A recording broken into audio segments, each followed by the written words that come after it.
ഇനി എന്തെങ്കിലും ഞാൻ എൻ്റെ ഡോക്യുമെന്റ്സ് വരും haben Sie sich Deutsch. Hello, welcome back to my YouTube channel. അപ്പോൾ ഇന്ന് ഞാൻ വന്നിരിക്കണം എന്തിനാന്ന് വെച്ചിട്ടുണ്ടെങ്കിൽ, ഞാൻ വിചാരിച്ചു ഇപ്പോൾ ജർമ്മനിയിലേക്ക് വരാൻ വേണ്ടി നിൽക്കുന്നവരാണെങ്കിലും, അതല്ലെങ്കിൽ ഇപ്പോൾ ജർമ്മനിയിൽ വന്നിട്ട് ഇപ്പോൾ ഓൾഡ് ഏജ് ഹോമിൽ ഹോസ്പിറ്റലിലേക്ക് മാറണം, അതല്ലെങ്കിൽ ഈ ഹോസ്പിറ്റലിൽ നിന്ന് വേറൊരു ഹോസ്പിറ്റലിലേക്ക് മാറണം, അങ്ങനെയൊക്കെ വിചാരിച്ചുകൊണ്ടിരിക്കണവരുണ്ടാവുമല്ലോ. അപ്പോൾ അവർക്കൊക്കെ ഇൻ്റർവ്യൂ അറ്റൻഡ് ചെയ്യാനുണ്ട്. അപ്പോൾ എങ്ങനെയാണ് നമ്മളൊരു ഇൻ്റർവ്യൂ അറ്റൻഡ് ചെയ്യണത്, എന്തൊക്കെ ക്വസ്റ്റ്യൻസ് ആണ് നമുക്ക് വരാനായിട്ട് ചാൻസ് ഉണ്ടാവുന്നത്, അതല്ലെങ്കിൽ എങ്ങനെയൊക്കെ നമുക്കത് ആൻസർ ചെയ്യാൻ പറ്റും, അങ്ങനത്തെ എൻ്റെ ഒരു എക്സ്പീരിയൻസ് വെച്ചിട്ടുള്ള കുറച്ച് കാര്യങ്ങൾ ഞാൻ പറഞ്ഞുതരാമെന്ന് വിചാരിച്ചിട്ടോ. അത്യാവശ്യം ഞാനിപ്പോൾ എൻ്റെ ഒരു എക്സ്പീരിയൻസ് വെച്ച് ഞാൻ കുറച്ച് ഇൻ്റർവ്യൂസൊക്കെ അറ്റൻഡ് ചെയ്തിട്ടുണ്ട്. അപ്പോൾ അതുകൊണ്ട് എനിക്ക് മനസ്സിലാവും എങ്ങനെയാണ് ഇപ്പോൾ ആദ്യത്തെ ഒരു ഇൻ്റർവ്യൂ അറ്റൻഡ് ചെയ്ത പോലെയല്ല ഞാൻ ഇപ്പോൾ ഉള്ളൊരു ഇൻ്റർവ്യൂ അറ്റൻഡ് ചെയ്യുന്നത്, അങ്ങനത്തെയൊക്കെ ഒരു വ്യത്യാസങ്ങളുണ്ട് കേട്ടോ. അപ്പോൾ എന്തൊക്കെയാണ് എനിക്ക് ഇൻ്റർവ്യൂവിലുണ്ടായ കാര്യങ്ങൾ, എന്തൊക്കെയാണ് നമ്മൾക്ക് വന്ന ക്വസ്റ്റ്യൻസ്, നമ്മൾ എങ്ങനെയൊക്കെ ആൻസർ ചെയ്യണം, എന്തൊക്കെയായിരിക്കും അവർ പ്രതീക്ഷിക്കുന്നത് നമ്മുടെ ആൻസറിലൂടെ, അങ്ങനത്തെ കുറച്ച് കാര്യങ്ങളാണ് ഞാൻ പറയാമെന്ന് വിചാരിച്ചിട്ടുണ്ട്. ആദ്യം തന്നെ പറയാം, നമ്മൾ ഈ ഒരു ഇൻ്റർവ്യൂ അറ്റൻഡ് ചെയ്യാൻ പോകുന്ന ഒരു ഹോസ്പിറ്റലോ ഓൾഡ് ഏജ് ഹോമോ എവിടെ ആയിക്കോട്ടെ, അവിടെ നമ്മൾ ഇൻ്റർവ്യൂ എത്തുന്നതിന് മുമ്പ് തന്നെ നമ്മുടെ ബയോഡേറ്റയും കാര്യങ്ങളൊക്കെ നമ്മൾ അയച്ചു കൊടുക്കേണ്ടതുണ്ട്. അപ്പോൾ നമ്മുടെ ബയോഡേറ്റയും കാര്യങ്ങളൊക്കെ വെച്ച് നമ്മുടെ ഫുൾ ഡീറ്റെയിൽസും കാര്യങ്ങളും അവർക്ക് അറിയാൻ പറ്റും കേട്ടോ. അതൊരു കാര്യമാണ്. അപ്പോൾ നമ്മൾ ചെന്നിരിക്കുമ്പോൾ തന്നെ നമ്മുടെ ബയോഡേറ്റയുടെ ഒരു കോപ്പി ഇരിപ്പുണ്ടാവും. പിന്നെ ഞാനൊക്കെ ഇവിടെ എക്സാം എഴുതി കഴിഞ്ഞിരിക്കുന്നതുകൊണ്ട് നമ്മൾ ഇവിടെ ജർമ്മനിയിൽ എക്സാം അറ്റൻഡ് ചെയ്ത് നമ്മുടെ കണ്ടിന്യൂസ് പ്രൂഫിങ്ങിൻ്റെ സർട്ടിഫിക്കറ്റ് ഇരിപ്പുണ്ടാവും.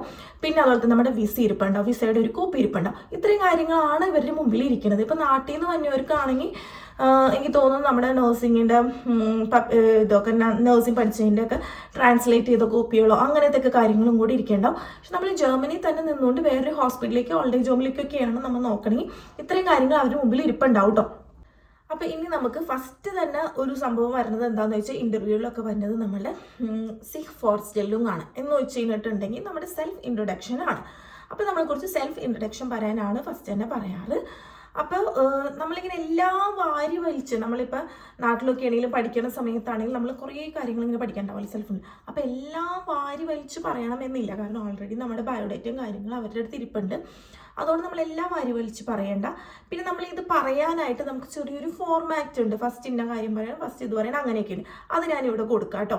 ആ ഒരു ഓർഡറിൽ പറയണതാണ്, അതാണ് ഇവിടുത്തെ കറക്റ്റായിട്ടുള്ളൊരു ഫോർമാറ്റ് വന്നത് കേട്ടോ. ആ ഒരു ഓർഡറിൽ നമ്മൾ പറയാനായിട്ട് ശ്രമിക്കണം കേട്ടോ. അപ്പോൾ സിഹ് ഫോർസ്റ്റെല്ലും എന്ന് വെച്ച് കഴിഞ്ഞിട്ടുണ്ടെങ്കിൽ നമ്മൾ ഇൻട്രൊഡ്യൂസ് ചെയ്യുക എന്നുള്ളതാണ്, നമ്മുടെ സെൽഫ് ഇൻട്രൊഡക്ഷൻ ആണ് പറയുന്നത്. ഇപ്പോൾ നാട്ടിൽ നിന്ന് വരുന്നവർക്കൊക്കെ ആണെങ്കിൽ കുറച്ചും കൂടി ഈസി ആയിട്ട് അറിയാൻ വേണ്ടിയിട്ടാണ് ഞാൻ പറയുന്നത്.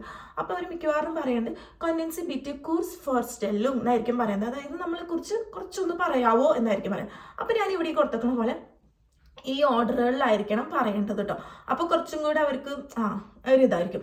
നമ്മളിപ്പോൾ അതായത് ഇവിടെ നമ്മൾ ഇൻട്രൊഡക്ഷൻ പറയുമ്പോഴും അതിൻ്റെ ഒരു രീതികളുണ്ടെന്ന് പറയുമല്ലോ, അതേപോലെ. അപ്പോൾ ഈ ഒരു ഫോർമാറ്റിൽ പറയുകയാണെങ്കിൽ കുറച്ചും കൂടെ ഒരു ഇമ്പ്രസ്ഡ് ആയിരിക്കും കേട്ടോ. അപ്പോൾ ഇത് തന്നെയായിരിക്കും ഫസ്റ്റ് തന്നെയുള്ള കാര്യങ്ങൾ. അതല്ലെങ്കിൽ ഇതാണ് മെയിനായിട്ട് ഇവിടെ ചോദിക്കുന്ന ഇൻ്റർവ്യൂവിൻ്റെ കാര്യങ്ങൾ കേട്ടോ.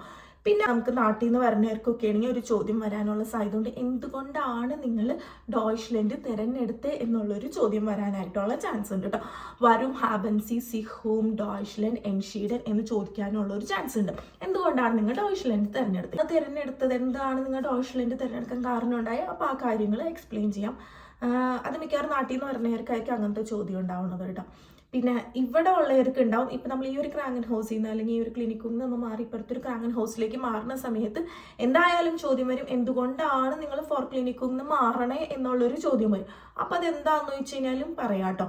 പരമാവധി നമ്മൾ എന്താ പറയുക, എൻ്റെ ഒരു അഭിപ്രായത്തിൽ നമ്മൾ പറയാൻ, നമുക്ക് അവിടെ എന്തെങ്കിലും ഒരു ബുദ്ധിമുട്ട് ഉണ്ടായിട്ടാണ്, എന്തെങ്കിലും നമുക്ക് കൊളീഗൽസ് ആയിട്ടോ അതല്ലെങ്കിൽ എന്തെങ്കിലും ഇഷ്യൂ ഉണ്ടായിട്ടാണ് നമ്മൾ മാറണമെങ്കിൽ പരമാവധി ഇവിടെ അങ്ങനെ ഒരു ഇഷ്യൂവിനെ കുറിച്ച് പറയാതിരിക്കുക. കാരണം നാളെ ആണെങ്കിലും അവർ ചിന്തിക്കും, അപ്പം ഇപ്പം ഇവിടെ ഞാൻ ജോലി കൊടുത്താലും നാളെ അവൾ ഈ ഒരു കാരണം കൊണ്ട് പോയെങ്കിലോ, അല്ലെങ്കിൽ നാളെ അവൾക്ക് ഈ ഒരു ബുദ്ധിമുട്ട് ഇവിടെ ഉണ്ടായിക്കഴിഞ്ഞാൽ ഇതേപോലെ അവൾ ഇവിടുന്ന് പോവില്ലേ എന്നുള്ളൊരു ഇത് അവർക്ക് വരും. അപ്പം നമുക്കിവിടെ ഒരു നെഗറ്റീവ് ഉണ്ടായിട്ട് ബുദ്ധിമുട്ടുണ്ടായിട്ടാണ് നമ്മൾ മാറണമെങ്കിലും നമ്മൾ പോസിറ്റീവായിട്ട് പറയാം. ഇപ്പോൾ വേറെ എന്തെങ്കിലും നല്ല, ഇപ്പോൾ ആ ഒരു സ്റ്റാർട്ട് അല്ലെങ്കിൽ ആ ഒരു പ്ലേസ് നല്ലതാണെന്ന് കണ്ടു, അല്ലെങ്കിൽ ആ ഒരു ക്ലിനിക്ക് നല്ലതാണെന്ന് കണ്ടു, അങ്ങനെ എന്തെങ്കിലുമൊക്കെ ഉള്ള രീതിയിൽ നല്ലൊരു റെസ്പോൺസ് ആയിരിക്കണം ചെയ്യേണ്ടത് കേട്ടോ. അത് ഭാവിയിൽ നമുക്ക് തന്നെ ഉപകരിക്കണതായിരിക്കും. ഇതായിരിക്കും പിന്നെ ചോദ്യം വരാനായിട്ടുണ്ടാവുന്ന ചാൻസുകൾ കേട്ടോ. പിന്നെയെന്ന് വെച്ച് കഴിഞ്ഞിട്ടുണ്ടെങ്കിൽ നാട്ടിലൊക്കെ ഉള്ളവർക്കാണെങ്കിൽ ചോദിക്കും, ഇപ്പോൾ കല്യാണം കഴിഞ്ഞവരൊക്കെ ആണെങ്കിൽ അവരുടെ അടുത്ത് ചോദിക്കാം, ആരാണ് നിങ്ങളുടെ കിൻഡറിന്, നിങ്ങൾക്ക് കിൻഡറിനെയും കിൻഡറിനെയൊക്കെ നോക്കണത് ആരാ എന്നുള്ളൊരു ചോദ്യം വരും. നാട്ടിൽ നിന്ന് വന്നവർക്ക് ചിലപ്പോൾ ഹോസ്പിറ്റലല്ല ഓൾഡ് ഏജ് ഹോം ആണ് കിട്ടിയെന്ന് വിചാരിക്കുക. അപ്പോൾ ചിലപ്പോൾ ഒരു ചോദ്യം വരാം, എന്താണ് നീ ഓൾഡ് ഏജ് ഹോം തിരഞ്ഞെടുത്തതെന്ന് ചോദിക്കാം.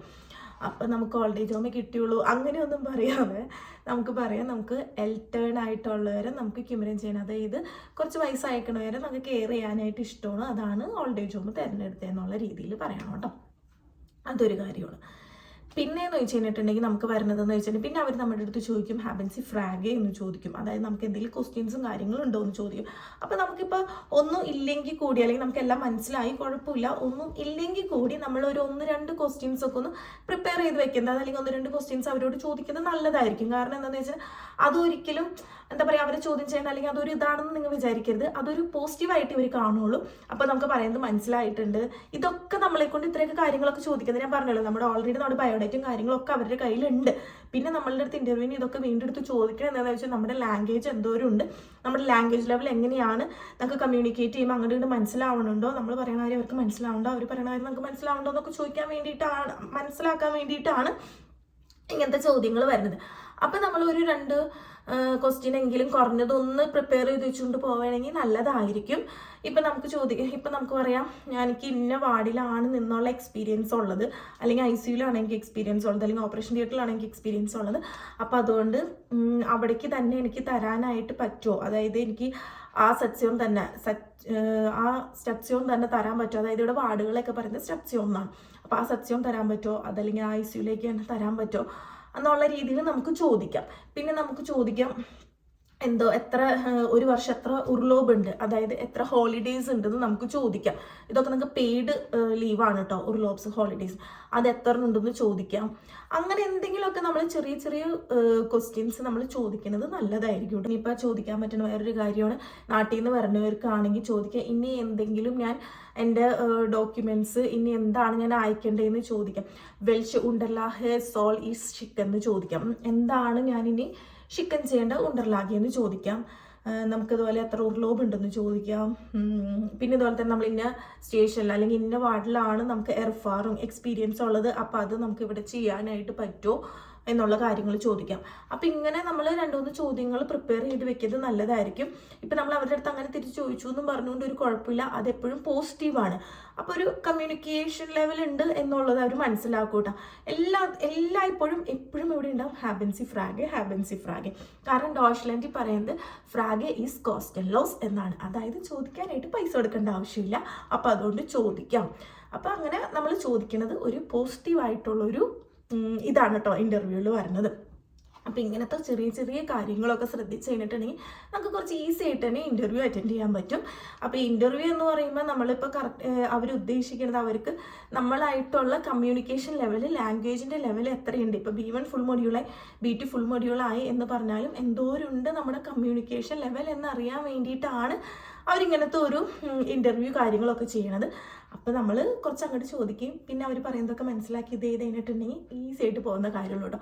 ഇപ്പോൾ നമ്മളിപ്പോൾ ഒരു ഹോസ്പിറ്റലിൽ നിന്ന്, ഇപ്പോൾ ജർമ്മനിയിൽ വന്നിട്ട് ഒരു ഹോസ്പിറ്റലിൽ നിന്ന് വേറൊരു ഹോസ്പിറ്റലിലേക്കൊക്കെ മാറുമ്പോൾ ചിലപ്പോൾ ഇത്രയും കാര്യങ്ങൾ ഉണ്ടാവില്ല. അപ്പോൾ ചിലപ്പോൾ നമ്മുടെ അടുത്ത് പറയാറ് ഹോസ്റ്റലിലും ഒന്നും വേണ്ട, എന്തുകൊണ്ടാണ് നീ ഇപ്പുറത്തെ ഹോസ്പിറ്റലിൽ നിന്ന് ഇങ്ങോട്ട് വരുന്നതെന്നും എന്ന് തൊട്ട് നിനക്ക് ജോലി ചെയ്യാൻ പറ്റും, ഇപ്പം ഇവിടെ നീ ചെയ്യുകയാണെങ്കിൽ എന്ന് തൊട്ട് നിനക്ക് ജോലി ചെയ്യാൻ പറ്റും, ഇങ്ങനത്തെ കാര്യങ്ങളൊക്കെ ആയിരിക്കും ചിലപ്പോൾ ചോദിക്കണത്. അത് നമ്മുടെ ഒരു കമ്മ്യൂണിക്കേഷന് വേണ്ടിയിട്ട്. ഇതെല്ലാം കൂടെ നിരത്തി പിടിച്ച് പറയൽ ചിലപ്പോൾ അവർ പറയും ഓക്കെ ആലിസ് ഗുഡാണ്, ഇങ്ങനെ ഇത്രയും കാര്യങ്ങളൊന്ന് വേഗം ഒന്ന് അൻവേർട്ടും ചെയ്യോ എന്ന് ചോദിക്കുക. അപ്പോൾ നമ്മൾ ഇത്രയും കാര്യം പറഞ്ഞു കഴിയുമ്പോൾ തന്നെ അവർക്ക് മനസ്സിലാവുമല്ലോ നമുക്ക് എങ്ങനെയുണ്ട്, ലാംഗ്വേജിൻ്റെ ലെവൽ എന്താണ്, എങ്ങനെയാണെന്നുള്ളതൊക്കെ കുറച്ച് മനസ്സിലാവും. പിന്നെ എന്തായാലും നമ്മുടെ അടുത്ത് ഒരു ദിവസം വന്ന് ഇവിടെ വന്ന് ചെയ്യോ എന്ന് ചോദിക്കും. അതായത് നമുക്ക് ഏത് വാർഡിലാണ് ചെയ്യാനിഷ്ടം ആ വാർഡിൽ നമുക്ക് വന്ന് ഒരു ദിവസം നമ്മൾ, അതായത് ഇപ്പോൾ നമ്മളിപ്പോൾ ഒരു മെയിലാണ് നമ്മുടെ ഡ്യൂട്ടി സ്റ്റാർട്ട് ചെയ്യണമെങ്കിൽ നമ്മളൊരു ജനുവരി ഫെബ്രുവരി കണ്ട് ഇൻ്റർവ്യൂ അറ്റൻഡ് ചെയ്ത് കഴിഞ്ഞാൽ നമ്മുടെ അടുത്ത് പറയും ഏതെങ്കിലും ഒരു ദിവസം, ഇപ്പം മെയിൽ നിനക്ക് ജോലി സ്റ്റാർട്ട് ചെയ്യണമെങ്കിൽ മെയ്ക്ക് മുമ്പായിട്ട് ഏതെങ്കിലും ഒരു ദിവസം വന്നിട്ട് ആ സ്റ്റേഷനിൽ, ഇന്ന സ്റ്റേഷനിൽ വന്നിട്ട് ഒരു ദിവസം ഒന്ന് ഡ്യൂട്ടി ചെയ്ത് നോക്കാവോ, നിനക്ക് പറ്റുമോ, എങ്ങനെയാണ് നീ മുമ്പ് ചെയ്ത ഹോസ്പിറ്റലിലെ പോലത്തെ കാര്യങ്ങളും ഇതൊക്കെ തന്നെയാണോ, അത് നിനക്കൊരു ഈസി ആണോ എന്നറിയാൻ വേണ്ടിയിട്ടൊന്ന് ചെയ്ത് നോക്കാൻ പറയും കേട്ടോ.